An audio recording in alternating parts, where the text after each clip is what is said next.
Les meilleurs au monde en apnée statique dépassent les 10 minutes sans respirer. Ici, à la piscine de la Fac des Lettres de Nice, plusieurs équipes s'entraînent régulièrement à mettre leur corps au ralenti.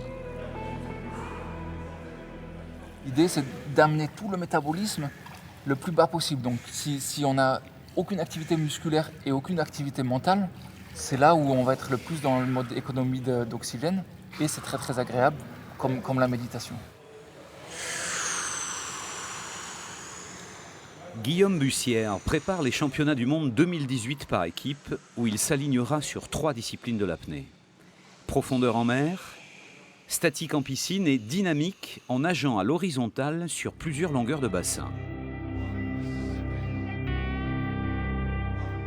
Au-delà des nombreuses compétitions qu'il a déjà remportées, il met surtout une dimension philosophique à l'apnée. Fuir le monde du stress, arrêter de respirer, c'est arrêter un peu la vie qui défile trop vite. J'essaye d'être spectateur de ce monde, d'être là sans être là. Et d'être en retrait, donc en suspension, essayer d'être à l'écart, de gagner du temps, justement, sortir du temps.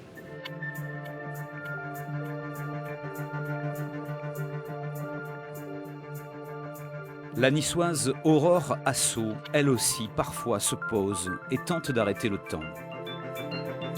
L'apnée pour elle, c'est montrer la fragilité des fonds marins. Elle accumule les records du monde ou de France, notamment en poids constant, en brasse, sans palme, à moins 54 mètres. Et elle a souvent plongé avec François, instructeur d'apnée dans la baie de Villefranche.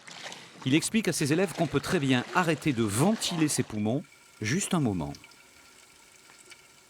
Il y a des phénomènes d'adaptation qui se mettent en place et qui, justement, vont nous enlever cette envie de ventiler. Les échanges gazeux se font, l'oxygénation du cerveau se fait. Ça s'appelle la respiration. Quand on est sous l'eau, on continue à respirer. Nos cellules respirent. Par contre, on ne ventile plus. Et Charlotte a vite compris le processus. Elle éprouve de la sérénité sans ventiler.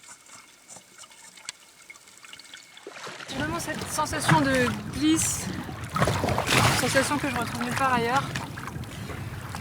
On est complètement détendu et c'est assez grisant. L'apnée reste un sport dangereux. Certains athlètes meurent de leur passion. Il faut toujours plonger en toute sécurité, arrimé au câble, surveillé par les autres. Il y a une vraie sensation de solitude dans les fonds marins. Et c'est aussi un peu ce que recherchent les apnéistes. Aller au fond d'eux-mêmes.